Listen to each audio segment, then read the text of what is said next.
السلام علیکم ورحمۃ اللہ وبرکاتہ۔ الحمدللہ رب العالمین۔ ہم لوگ سورہ آل عمران میں چل رہے ہیں، آیت نمبر 102 تک مکمل ہو چکی تھی۔ الحمدللہ، اللہ کا شکر ہے۔ جو سب سے آخری آیت آئی تھی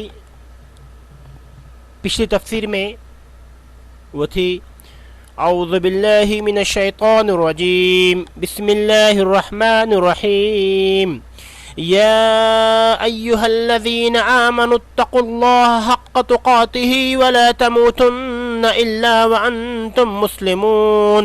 اے ایمان والو، اللہ سے ڈرو جیسا کہ اس سے ڈرنے کا حق ہے، اور دیکھو مرتے دم تک مسلمان ہی رہنا۔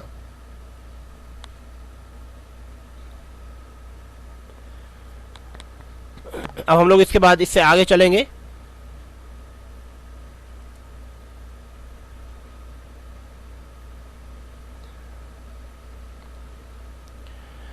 پچھلی تفسیر میں تذکرہ کیا تھا،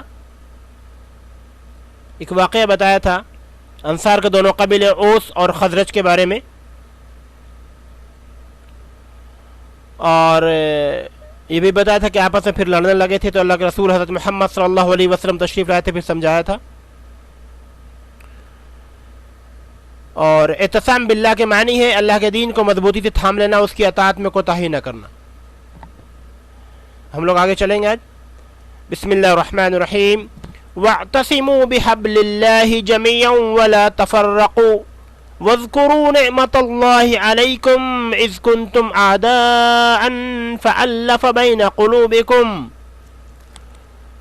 فأصبحتم بنعمته إخوانا وكنتم على شفا حفرة من النار فأنقذكم منها كذلك يبين الله لكم آياته لعلكم تهتدون۔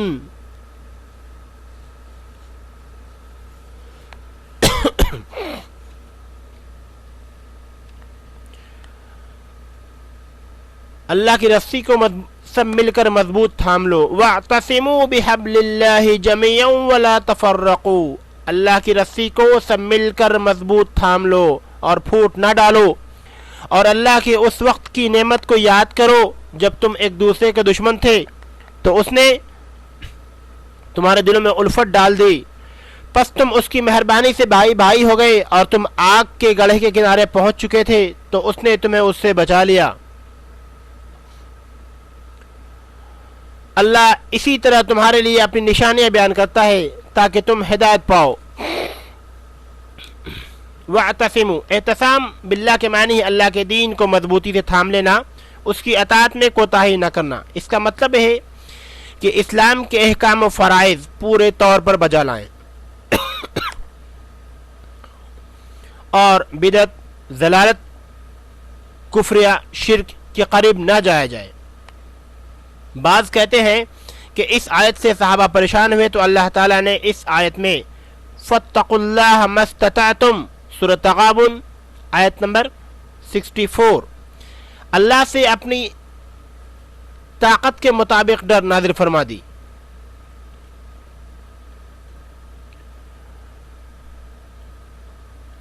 اتقوا اللہ حق تقاتہ ما استطعتم، اللہ سے اس طرح ڈرو جس طرح اپنی طاقت کے مطابق ڈرنے کا حق ہے۔ فتقدیر، تقوی کے بعد اعتصام باللہ جمیعا، سب مل کر اللہ کی رسی کو مضبوطی سے تھام لیں کا درس دے کر یہ واضح کر دیا کہ نجات بھی انہی دو اصولوں میں ہے، اور اتحاد بھی انہی پر قائم ہو سکتا ہے اور برقرار رہ سکتا ہے۔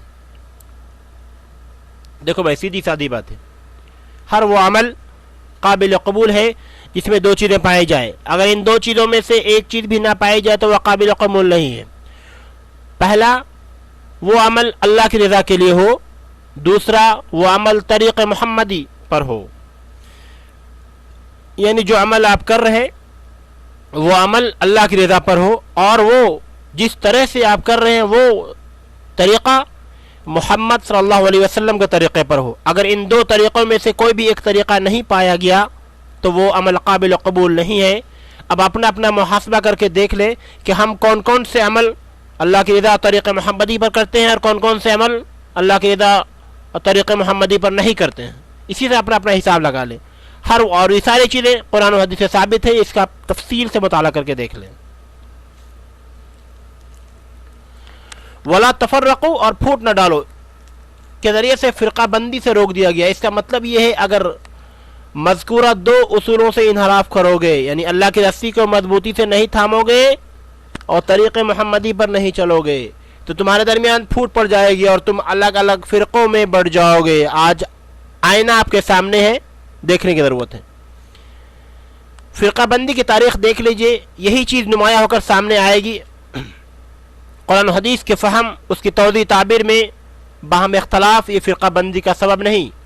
یہ اختلاف تو صحابہ تابعین کا عہد میں بھی تھا، لیکن مسلمان فرقوں گروہوں میں تقسیم نہیں ہوئے، کیونکہ اس اختلاف کے باوجود سب کا مرکز اطاعت اور محور عقیدت ایک ہی تھا، قرآن و حدیث. قرآن اور حدیث رسول اللہ صلی اللہ علیہ وسلم. لیکن جب شخصیات کے نام پر، لوگوں کے نام پر دبستان، فکر و معارض وجود میں آئے تو اطاعت عقیدت کا مرکز ہی بدل گیا.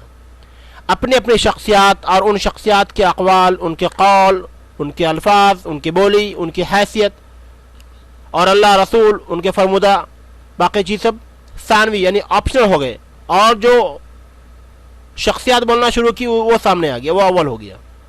اور یہی سے امت مسلمہ کے بیچ افتراق کے المیے کا آغاز ہوا، یعنی فرقہ بندی کی شروعات ہوئی، جو دن بدن بڑھتا ہی چلا گیا اور نہایت مستحکم مضبوط ہو گیا ہے.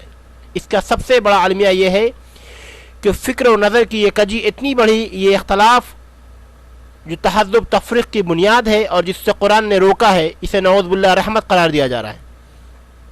اس کے لیے یہ موضوع روایت پیش کی جاتی ہے کہ میری امت کا اختلاف رحمت ہے. حالانکہ اگر یہ اختلاف رحمت ہوتا تو نبی کریم صلی اللہ علیہ وسلم یہ کیوں فرماتے کہ میری امت 73 فرقوں میں بڑھ جائے گی، جن میں سے صرف ایک فرقہ جنت میں جائے گا، باقی سب جہنم میں. اب مسلمانوں کے تمام فرقے دعوے دار ہیں کہ جنتی فرقہ وہی ہے، حالانکہ اس کا مصداق تو وہی ایک فرقہ ہوگا جس کی پہچان آپ صلی اللہ علیہ وسلم نے یہ بیان فرمائی، ما انا علیہ واصحابی، جو کہ میرے اور صحابے کے طریقے پر ہوگی. آج 73 فرقہ ہے، ہر فرقہ جنت کا دعوے دار ہے، لیکن اللہ کا رسول نے واضح فرما دیا کون سا فرقہ جنت میں جائے گا. کیا فرمایا کہ ما انا علیہ واصحابی، جو میرے اور میرے صحابہ کے طریقے پر ہو گئے. سنن ابن داؤد حدیث نمبر 4597، جامع ترمذی حدیث نمبر 2641، سنن ابن ماجہ حدیث نمبر 3992، مسند احمد 332، سنن ابن داؤد حدیث نمبر 4597، جامع ترمذی حدیث نمبر 2641، سنن ابن ماجہ حدیث نمبر 3992، مسند احمد 332.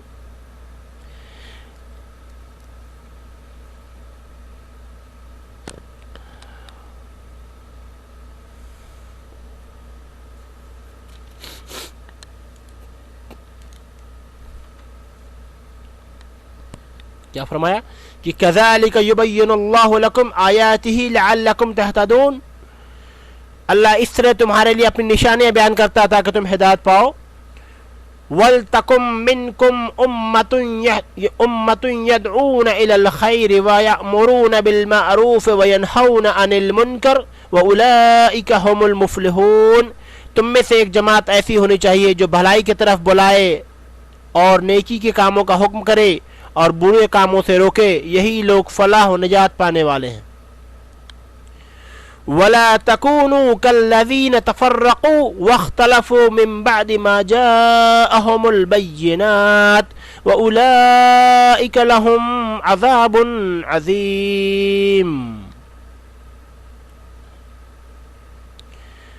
تم ان لوگوں کی طرف نہ ہو جانا جنہوں نے اپنے پاس روشن دلیلیں آ جانے کے بعد بھی تفرقہ ڈالا اور اختلاف کیا، انہی لوگوں کے لیے بڑا عذاب ہے.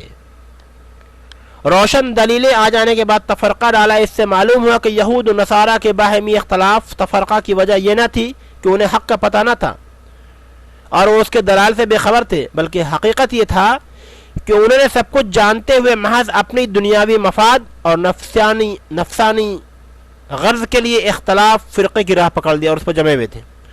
قرآن مجید نے مختلف اسلوب اور پیرائے سے بار بار اس حقیقت کی نشاندہی کی ہے کہ اس سے دور رہنے کی تاکید فرمائی ہے، اس سے دور رہنے کی تاکید فرمائی ہے۔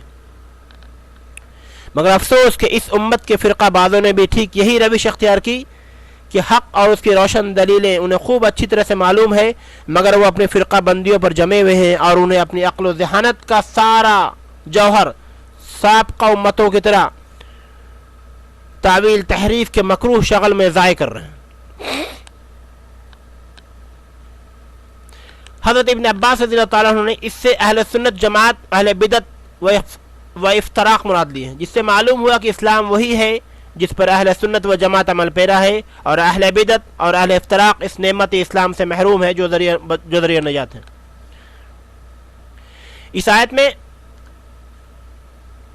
کہ وَلْتَكُمْ مِنْكُمْ أُمَّةٌ يَدْعُونَ إِلَى الْخَيْرِ وَيَأْمُرُونَ بِالْمَعْرُوفِ وَيَنْهَوْنَ عَنِ الْمُنْكَرِ وَأُولَئِكَ هُمُ الْمُفْلِحُونَ، تم میں سے ایک جماعت ایسی ہونی چاہیے جو بھلائی کی طرف بلائے، نیک کاموں کا حکم دے اور برے کاموں سے روکے، یہی لوگ فلاح و نجات پانے والے۔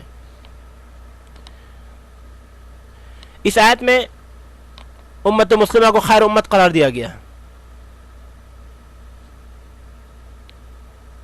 اور کہا گیا کہ وہ سب سے ایک جماعت ہے جو بھلائی کی طرف بلائے، نیک کاموں کا حکم کرے، برے کاموں سے روکے، یہی لوگ فلاح نجات پانے والے میں سے۔ آج اپنا اپنا محاسبہ کر کے ہم دیکھ لیں کہ ہم کتنا بھلائی کا کام دیکھتے اور کتنا نیکی کرنے کا حکم دیتے اور خود نیکی کرتے، اور کتنا برے کام سے روکتے۔ آج انسان کی انسانیت اتنی مر چکی ہے کہ سڑکوں پر کسی کا ایکسیڈنٹ ہو جائے تو لوگ ویڈیو بناتے ہیں، اس کو ایک بوند پانی دینے والا کوئی نہیں، اس کی مدد کرنے والا کوئی آگے نہیں بڑھتا۔ یہ انسان کی انسانیت اتنی گر چکی ہے، اتنی مر چکی ہے انسان کی انسانیت، جبکہ حکم دے رہا اللہ تعالیٰ کہ نیک کاموں کا حکم کرے، برے کاموں سے روکے۔ آج یہ انسانیت اتنی گر چکی ہے، انسان کو ایک دوسرے کی مدد کے لیے ہمیشہ آگے آنا چاہیے، خواہ وہ کسی بھی مذہب ملت کا ماننے والا کیوں نہ ہو۔ انسان سب سے پہلے انسان کی خدمت کرنا ہے، انسان کی مدد کرنا ہے، اگر وہ مجبور ہے اس کی مدد کی جائے، مظلوم ہے اس کی مدد کی جائے۔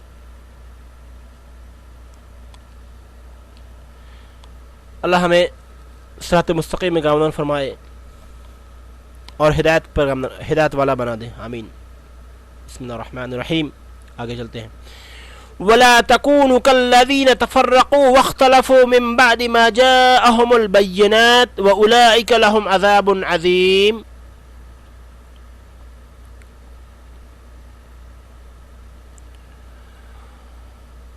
جنہوں نے اپنے پاس روشن دلیلیں آ جانے کے بعد بھی تفرقہ ڈالا اور اختلاف کیا، انہی لوگوں کے لیے بڑا عذاب ہے۔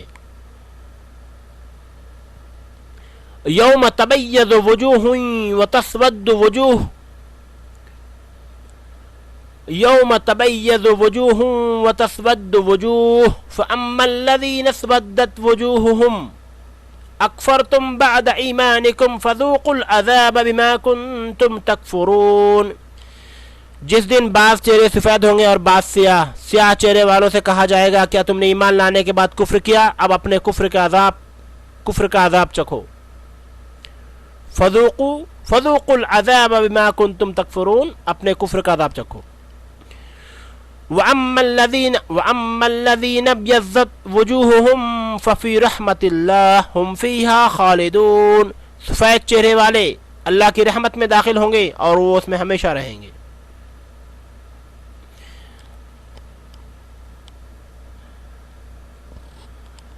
تِلْكَ آیات اللہ نتلوها علیک بالحق وما اللہ یرید ظلما للعالمین۔ اے نبی، ہم ان حقانی آیتوں کی تلاوت آپ پر کر رہے ہیں اور اللہ کا ارادہ لوگوں پر ظلم کرنے کا نہیں ہے۔ وَلِلَّهِ مَا فِي السَّمَاوَاتِ وَمَا فِي الْأَرْضِ وَإِلَى اللَّهِ تُرْجَعُ الْأُمُورُ۔ وَلِلَّهِ مَا فِي السَّمَاوَاتِ وَمَا فِي الْأَرْضِ وَإِلَى اللَّهِ تُرْجَعُ الْأُمُورُ۔ اللہ ہی کے لیے جو کچھ آسمان و زمین میں ہے اور اللہ ہی کی طرف تمام کام لوٹائے جاتے ہیں۔ کنتم خیر امت اخرجت للناس تأمرون بالمعروف وتنحون عن المنکر وتؤمنون باللہ ولو آمن اہل الكتاب لکان خیرا لهم منهم المؤمنون واکثرهم الفاسقون۔ تم بہترین امت ہو جو لوگوں کے لیے پیدا کی گئی، تم نیک باتوں کا حکم کرتے ہو اور بری باتوں سے روکتے ہو اور اللہ پر ایمان رکھتے ہو۔ اگر اہل کتاب بھی ایمان لاتے تو ان کے لیے بہتر تھا، ان میں ایمان لانے والے بھی ہیں، لیکن اکثر تو فاسق ہیں۔ وَأَكْثَرَهُمُ الْفَاسِقُونَ، لیکن اکثر تو فاسق ہیں۔ اس آیت میں امت مسلمہ کو خیر امت قرار دیا گیا، اس کی علت بھی بیان کر دی گئی، جو امر بالمعروف و نہی عن المنکر ایمان باللہ ہے۔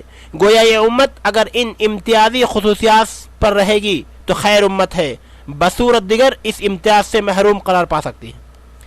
اس کے بعد اہل کتاب کی مذمت سے بھی اس نقطے کی وضاحت معلوم ہوتی ہے کہ امر بالمعروف نہی عن المنکر نہیں کرے گا جو بھی، وہ بھی اہل کتاب کے مشابہ قرار پائے گا، لیکن ان کی صفت بیان کی گئی ہے کہ کانوا لا یتناہون عن منکر فعلوہ، کانوا لا یتناہون عن منکر فعلوہ، سورہ مائدہ آیت نمبر 79۔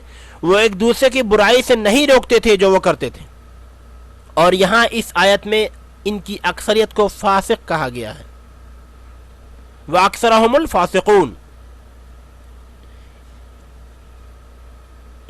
اکثر تو فاسق ہیں، یہ فاسق کہا گیا ہے۔ امر بالمعروف یہ فرض عین ہے یا فرض کفایہ؟ اکثر علماء کے خیال میں یہ فرض کفایہ ہے، یعنی علماء کی ذمہ داری ہے وہ یہ فرض ادا کرتے رہیں، کیونکہ معروف و منکر شرع کا صحیح علم وہی رکھتے ہیں، ان کے فرید تبلیغ و دعوت کی ادائیگی سے دیگر افراد امت کی طرف یہ فرض ساقط ہو جائے گا۔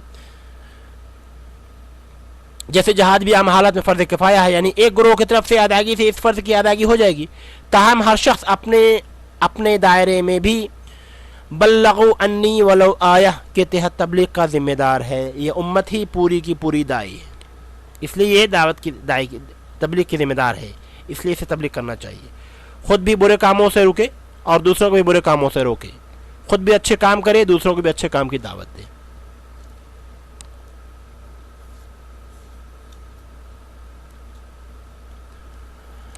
لن يضركم إلى أذى وإن يقاتلوكم يولوكم الأدبار ثم لا ينصرون، وہ تمہیں ستانے کے سوا اور زیادہ کچھ ضرر نہیں پہنچا سکتے، اگر لڑائی کا موقع آ جائے تو پیٹھ موڑ لیں گے، پھر وہ مدد نہ کیے جائیں گے۔ ضربت علیہم الذلة أينما ثقفوا إلا بحبل من الله وحبل من الناس وباءوا بغضب من الله وضربت عليهم المسكنة ذلك بأنهم كانوا يكفرون بآيات الله ويقتلون الأنبياء بغير حق ذلك بما عصوا وكانوا يعتدون۔ ان پر ہر جگہ ذلت کی مار پڑی، الا یہ کہ اللہ کی یا لوگوں کے پناہ میں ہو، وہ غضب الہی کے مستحق ہوں گے۔ ان پر فقیری ڈال دی گئی، یہ اس لیے کہ وہ لوگ اللہ کی آیتوں سے کفر کرتے تھے اور بے وجہ انبیاؤں کو قتل کرتے تھے، یہ بدلہ ہے ان کی نافرمانی اور زیادتیوں کا۔ ایذی ستانے سے مراد زبانی ایذا، بہتان تراشی، افطرا ہے، جس سے دل کو وقتی طور پر ضرور تکلیف پہنچتی ہے، تاہم میدان حرب و ضرب میں بھی یہ تمہیں شکست نہیں دے سکتے۔ چنانچہ ایسا ہی ہوا، مدینہ سے یہودیوں کو نکلنا پڑا، پھر خیبر فتح ہو گیا اور وہاں سے بھی نکلے، اس طرح شام کے علاقوں میں عیسائیوں کو مسلمانوں کے ہاتھوں شکست کا دوچار ہونا پڑا، تاکہ صلیبی جنگوں میں عیسائیوں نے اس کا بدلہ لینے کی کوشش کی اور بیت المقدس پر قابض بھی ہو گئے، مگر اسے سلطان صلاح الدین ایوبی نے 90 سال کے بعد آزاد کرا لیا تھا۔ لیکن اب مسلمانوں کی ایمانی کمزوری کے نتیجے میں یہود و نصارہ کی مشترکہ سازشوں اور کوششوں سے بیت المقدس پھر مسلمانوں کے ہاتھ سے نکل دیا۔ تاہم انشاءاللہ ایک وقت آئے گا کہ یہ صورتحال تبدیل ہو جائے گی، بالخصوص حضرت عیسیٰ علیہ السلام کے نزول کے بعد نصرانیت کا خاتمہ اور اسلام کا غلبہ یقینی ہے، جیسا کہ صحیح حدیث میں وارد ہے، صحیح ابن کثیر۔ یہودیوں پر جو ذلت، مسکنت، غضب الہی کے نتیجے مسلط کی گئی، اس سے وقتی طور پر بچاؤ کی 2 صورتیں بیان کی گئی۔ ایک یہ کہ وہ اللہ کی پناہ میں آ جائیں، جس کا مطلب یہ کہ وہ اسلام قبول کر لیں یا اسلامی مملکت میں جزیہ دے کر ذمی کی حیثیت سے رہنا قبول کریں۔ دوسری صورت یہ ہے کہ ان لوگوں کی پناہ ان کو حاصل ہو جائے۔ ان کے 2 مفہوم بیان کیے گئے، ایک یہ کہ اسلامی مملکت کے بجائے عام مسلمان ان کو پناہ دے، جیسا کہ ہر مسلمان کو یہ حق حاصل ہے کہ وہ اسلامی مملکت کے حکمرانوں کی تاکید کی گئی ہے کہ وہ ادنیٰ مسلمان کو دی گئی پناہ کو بھی رد نہ کریں۔ دوسرا یہ کسی بڑی غیر مسلم طاقت کے پشت پر ان کو حاصل ہو جائے، کیونکہ الناس عام ہے، ان میں مسلمان غیر مسلمان دونوں شامل ہیں. جیسا کہ یہودیوں کی موجودہ حکومت اسرائیل امریکہ برطانیہ فرانس وغیرہ کی حمایت سے قائم ہے، ان بڑی طاقتوں نے اپنے استعماری مقاصد مسلمانوں کو نقصان پہنچانے کی غرض سے اس یہودی مملکت کو وجود بھی بخشا ہے اور اس کے مستقبل پشت پناہ بھی ہیں. اس لیے یہودیوں کی اس اصل مملکت کی وجہ سے جو دراصل امریکہ وغیرہ کی شرق اوسط میں ایک چھاونی ہے، اس شعبے مغالطے کا شکار نہیں ہونا چاہیے. یہ اس ذلت مسکنت کے خلاف ہے جو ان کی بابت قرآن میں بیان کیا گیا، بلکہ قرآن کی صداقت کا یہ منہ بولتا ثبوت ہے. یہ ان کے کرتوت ہے جن کی پاداش میں ان پر ذلت مسلط کی گئی. کیا سمجھا آپ نے؟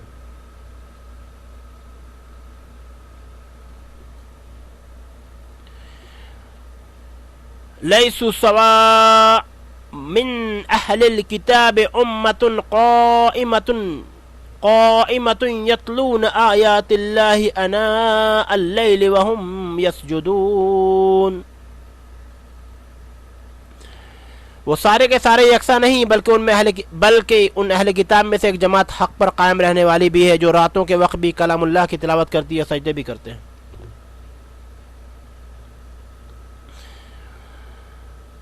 یعنی سارے اہل کتاب ایسے نہیں جن کی مذمت پچھلی آیت میں بیان کی گئی، بلکہ ان میں سے کچھ اچھے لوگ بھی ہیں، جیسے عبداللہ بن سلام، اسد بن عبید، سلبہ بن سعید، اسید بن سعید وغیرہ، جنہیں اللہ تعالیٰ نے شرف اسلام سے نوازا اور ان میں اہل ایمان تقوی والی خوبیاں پائی جاتی ہیں.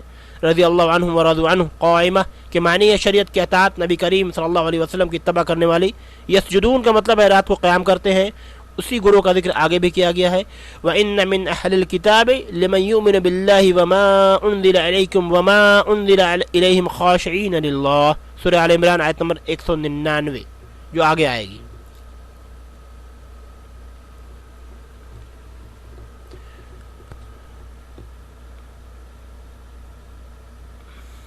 يؤمنون بالله واليوم الآخر ويأمرون بالمعروف وينهون عن المنكر ويسارعون في الخيرات وأولئك من الصالحين. وہ اللہ پر اور قیامت کے دن پر ایمان بھی رکھتے، بھلائیوں کا حکم کرتے، برائیوں سے روکتے ہیں اور بھلائی کے کاموں میں جلدی کرتے ہیں، وہ نیک لوگوں میں سے ہیں.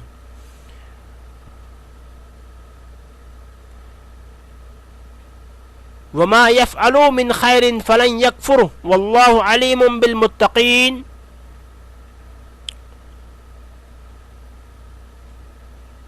جو کچھ بھی بھلائیاں کریں ان کی ناقدری نہ کی جائے گی اور اللہ پرہیزگاروں کو خوب جانتا ہے.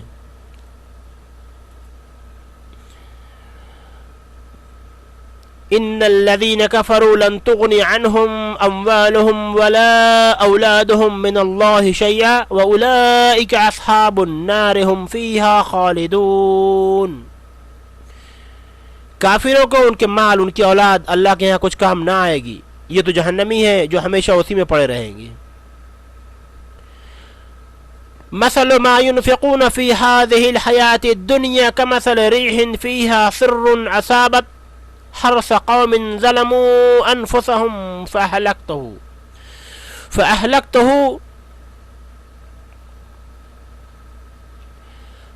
مثل ما ينفقون في هذه الحياة الدنيا كمثل ريح فيها سر أصابت حرث قوم ظلموا أنفسهم فأهلكته وما ظلمهم الله ولكن أنفسهم يظلمون.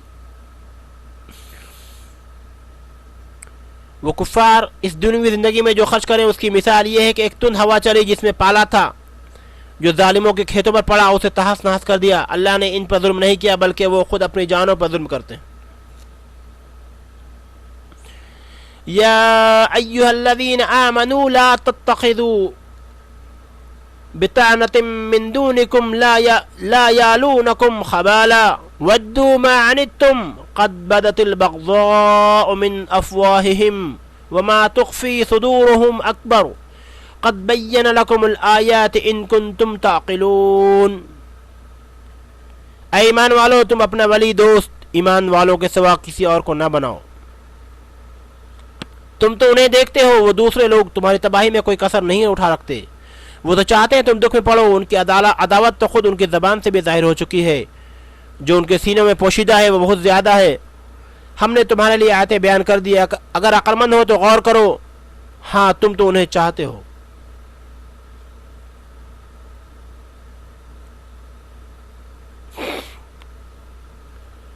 قد بین لکم الآیات ان کنتم تعقلون، اگر عقلمند ہو تو غور کرو۔ قیامت کے دن کافروں کا نہ مال کچھ کام آئے گا نہ اولاد، حتیٰ کہ رفاہی بظاہر بھلائی کے کاموں پہ جو وہ خرچ کرتے ہیں وہ بھی بیکار جائیں گے۔ اس کی مثال اس سخت پالے کی ہے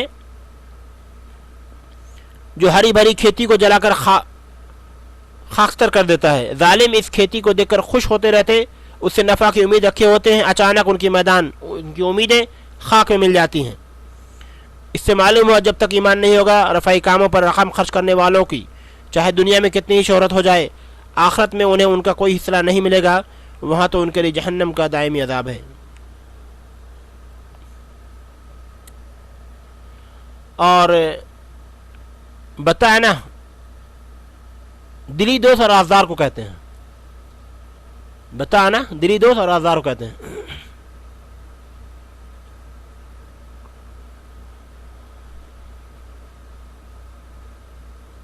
کافر اور مشرک مسلمانوں کے بارے میں جو جذبات عزائم رکھتے ہیں، ان میں سے جن کا وہ اظہار کرتے ہیں، جنہیں اپنے سینوں میں چھپا کر رکھتے ہیں، اللہ تعالیٰ ان سب کی نشاندہی فرما دی ہے۔ اور یہ اس قسم کی دیگر آیت کے پیش نظر ہی علماء فقہا نے تحریر کیا کہ ایک اسلامی مملکت میں غیر مسلموں کو کلیدی منصب پر فائز کرنا جائز نہیں۔ مروی کہ حضرت ابو موسیٰ اشعری رضی اللہ تعالیٰ عنہ نے ایک غیر مسلم کو کاتب سیکریٹری رکھ لیا۔ حضرت عمر رضی اللہ تعالیٰ عنہ کے علم میں یہ بات آئی تو انہوں نے سختی سے ڈانٹا اور فرمایا کہ نہیں، کہ تم انہیں اپنے قریب نہ کرو،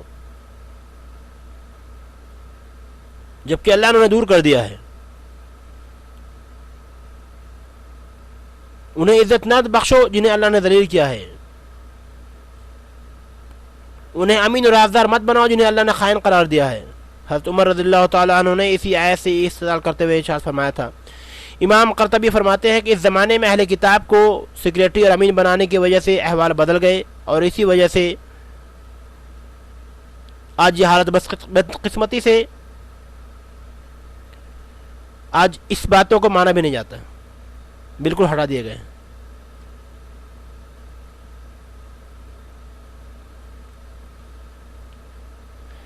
لا یعلون کوتاہی اور کمی نہیں کرتے، خبالہ کے معنی فساد ہلاکت کے ہیں، ما عنتم جس سے تم شفقت تکلیف میں پڑو۔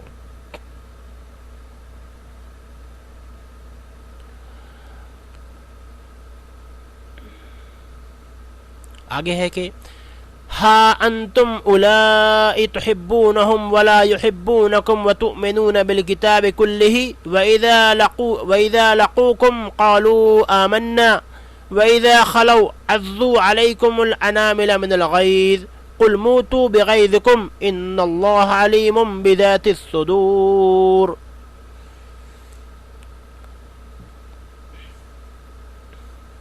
اللہ تعالیٰ نے اپنی آیتیں کھول کر بیان کر فرما دیا تاکہ تم غور کرو، لیکن تم انہیں چاہتے ہو، وہ تم سے محبت نہیں رکھتے، تم پوری کتاب کو مانتے ہو، وہ نہیں مانتے، پھر محبت کیسی؟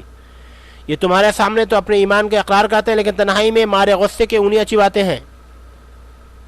کہہ دو کہ اپنے غصے ہی میں مر جاؤ، اللہ دلوں کے راز کو بخوبی جانتا ہے۔ قل موتوا بغیظکم، اپنے غصے میں مر جاؤ، ان اللہ علیم بذات الصدور، اللہ تعالیٰ دلوں کے راز کو بخوبی جانتا ہے۔ ان تمسسکم حسنۃ تسوہم وان تصبکم سیئۃ یفرحوا بها وَإِن تَصْبِرُوا وَتَتَّقُوا لَا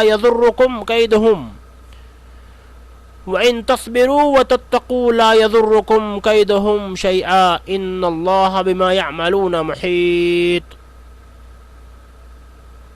تمہیں اگر بھلائی ملے تو وہ ناخوش ہوتے ہیں، اور اگر برائی پہنچے تو خوش ہوتے ہیں۔ تم اگر صبر کرو اور پرہیزگاری کرو تو ان کا مکر تمہیں کچھ نقصان نہ دے گا۔ اللہ نے ان کے اعمال کا احاطہ کر رکھا ہے۔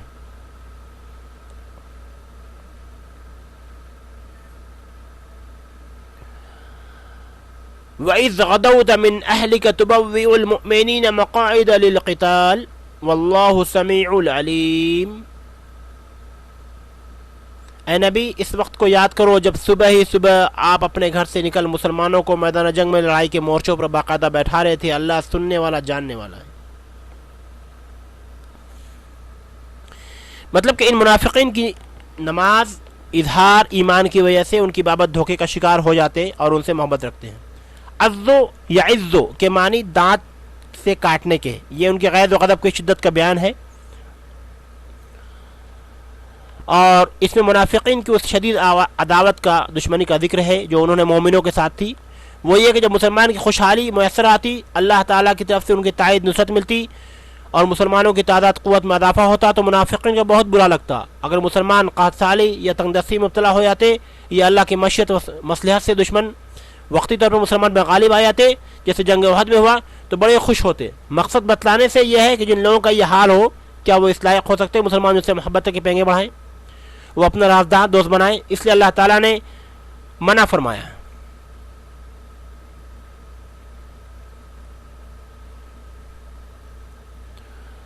اذ همت طائفتان منکم ان تفشل واللہ ولیہما وعلی اللہ فلیتوکل المؤمنون.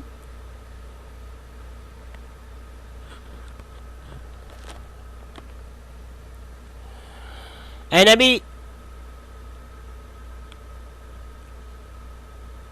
جب تمہاری دو جماعتیں پست ہمتی کا ارادہ کر چکی تھی اللہ ان کا ولی مددگار تھا. فلیتوکل المؤمنین اور اللہ ہی پر مومنوں کو بھروسہ رکھنا چاہیے. وَلَقَدْ نَصَرَكُمُ اللَّهُ بِبَدْرٍ وَأَنْتُمْ أَذِلَّةٌ فَاتَّقُوا اللَّهَ لَعَلَّكُمْ تَشْكُرُونَ. جنگ بدر میں اللہ نے عین اس وقت تمہاری مدد فرمائی جب تم نہایت گری ہوئی حالت میں تھے. اذ تقول للمؤمنین ألن يكفيكم ان يمدكم ربكم ب3,000 من الملائکة منزلین.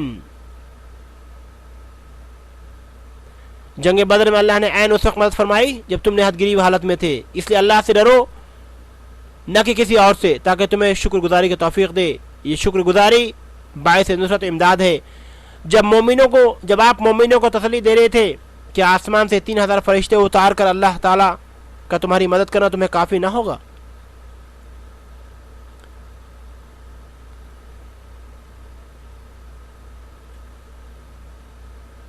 کیوں نہیں بلکہ اگر تم صبر پرہیزگاری کرو اور یہ لوگ اسی دم تمہارے پاس آ جائیں تو تمہارا رب تمہاری امداد 5,000 فرشتوں سے کرے گا.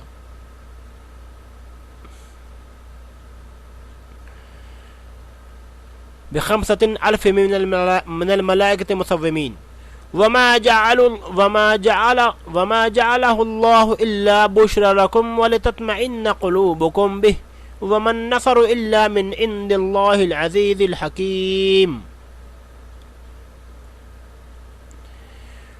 جو نشان زدہ ہوں گے اور یہ تو محض تمہارے دل کی خوشی اور اطمینان قلب کے لیے, ورنہ مدد تو اللہ ہی کی طرف سے ہے جو غالب اور حکمتوں والا ہے.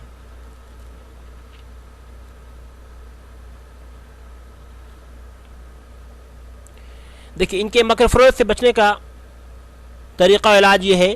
منافقین دیگر اعداد اسلام مسلمین کے سازشوں سے بچنے کے لیے صبر و تقوی نہایت ضروری ہے.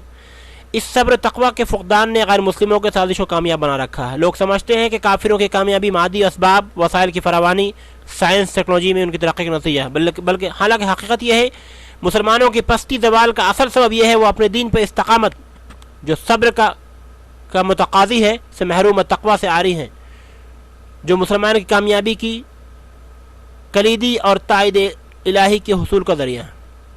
یہ چیزوں سے وہ نہیں ہے مسلمانوں کے اندر یہ چیزیں. جمہور مفسرین نزدیک میں سے اس سے مراد جنگ احد کا واقعہ ہے جو شوال 3 ہجری میں پیش آیا تھا. اس کے پس منظر مختصر یہ ہے کہ جب جنگ بدر 2 ہجری میں کفار کو عبرتناک شکست ہوئی, ان کے 70 آدمی مارے گئے, 70 قید ہوئے, تو ان کفار کے لیے بڑی بدنامی کا باعث ڈوب مرنے کا مقام تھا. چنانچہ انہوں نے مسلمانوں کے خلاف ایک زبردست انتقامی جنگ کی تیاری کی جس میں عورتیں بھی شریک ہوئی. ادھر مسلمانوں کو جب اس کا علم ہوا تو کافر 3,000 کی تعداد میں احد پہاڑ کے قریب خیمہ زن ہو گئے. تو نبی کریم صلی اللہ علیہ وسلم نے صحابہ کرام سے مشورہ کیا. وہ مدینہ ہی میں رہ کر لڑیں یا مدینہ سے باہر نکل کر مقابلہ کریں. بعض صحابہ کرام نے اندر رہ کر مقابلے کا مشورہ دیا. اور رئیس المنافقین عبداللہ بن ابی نے بھی اسی رائے کا اظہار کیا تھا. لیکن اس کے برعکس بعض پرجوش صحابہ کرام نے جنگ بدر میں حصہ لینے کی سعادت حاصل نہیں ہوئی تھی، مدینہ سے باہر جا کر لڑنے کی حمایت کی.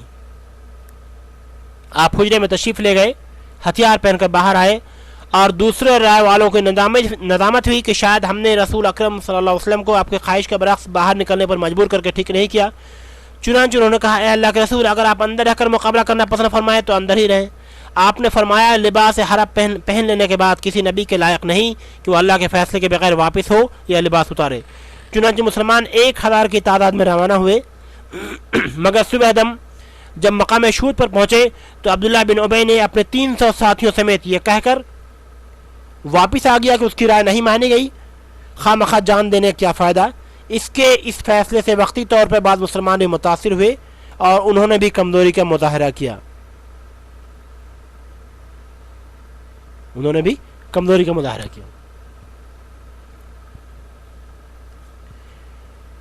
تو اللہ تعالیٰ نے بعد میں کیا کیا؟ فرشتوں سے مدد فرمائی. تو اس سے معلوم ہوا کہ اللہ نے ان کی مدد کی، ان کی کمزوریوں کو دور فرما کر ان کی ہمت بندھائی. اس اعتبار قلت تعداد، قلت سامان کے باوجود جنگ بدر مسلمان 313 تھے، اور یہ بھی بے سر و سامان، صرف 2 گھوڑے اور 70 اونٹ تھے، باقی سب پیدل تھے. جنگ بدر میں 313 مسلمان تھے، جس میں صرف 2 گھوڑے 70 اونٹ تھے، باقی سب پیدل. یہ ابن کثیر کے مطابق مسلمان بدر کے جانب جو محض قافلہ قریش پر جو تقریباً نہتہ تھا چھاپا مارنے نکلے تھے، مگر بدر پہنچتے پہنچتے معلوم ہوا مکہ سے مشرکین کا ایک لشکر جرار پورے غیظ و غضب، جوش خروش کے ساتھ چلا آ رہا تھا. یہ سن کے مسلمان کے صف میں گھبراہٹ، تشویش اور جوش کی کمی ہوئی. تو انہوں نے رب تعالیٰ سے دعا فرمائی. اس پر اللہ تعالیٰ نے پہلے 1000 پھر 3000 فرشتے اتارنے کی بشارت دی اور مزید وعدہ کیا اگر تم صبر و تقوی پر قائم رہے اور مشرکین اسی حالت غیظ و غضب میں آدم کے تو فرشتوں کی یہ تعداد 5000 کر دی جائے گی. کہا جاتا ہے کہ چونکہ مشرکین کا جوش و غضب برقرار نہ رہ سکا، بدر پہنچنے سے پہلے ان میں پھوٹ پڑ گئی. ایک گروہ مکہ پلٹ گیا، باقی جو بدر آئے ان میں سے اکثر سرداروں کی رائے تھی کہ لڑائی نہ کی جائے، اس لیے حد سے بشارت 3000 فرشتے اتارے گئے اور 5000 کی تعداد پوری کرنے کی ضرورت پیش نہیں آ سکی.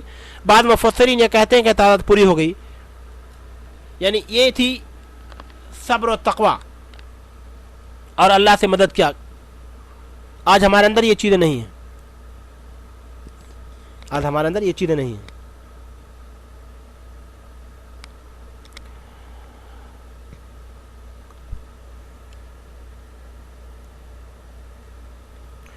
وما جعله الله الا بشرى لكم ولتطمئن قلوبكم به وما النصر الا من عند الله العزيز الحكيم.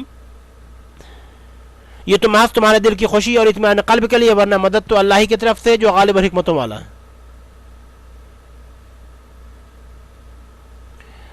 ليقطع طرفا من الذين كفروا او يكبتهم فينقلبوا خائبين.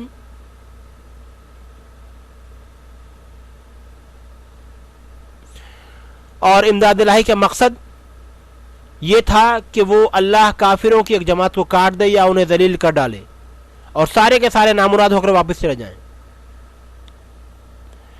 لیس لک من الامر شیء او یتوب علیہم او یعذبہم فانہم ظالمون.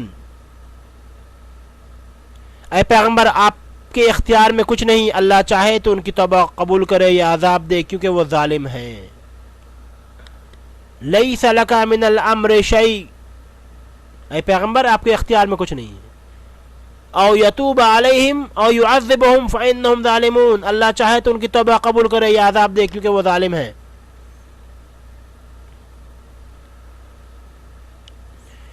وَلِلَّهِ مَا فِي السَّمَاوَاتِ وَمَا فِي الْأَرْضِ يَغْفِرُ لِمَن يَشَاءُ وَيُعَذِّبُ مَن يَشَاءُ وَاللَّهُ غَفُورٌ رَحِيمٌ.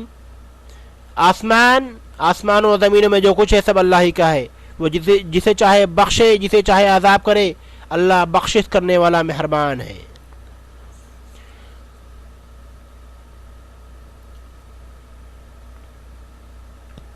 یعنی اللہ غالب کار فرما کی مدد کا نتیجہ بتایا جا رہا ہے کہ سورہ انفال میں فرشتوں کی تعداد 1000 بتلائی گئی ہے. اذ تستغیثون ربکم فاستجاب لکم انی ممدکم بألف من الملائکۃ مردفین. بألف، سورہ انفال آیت 8-9.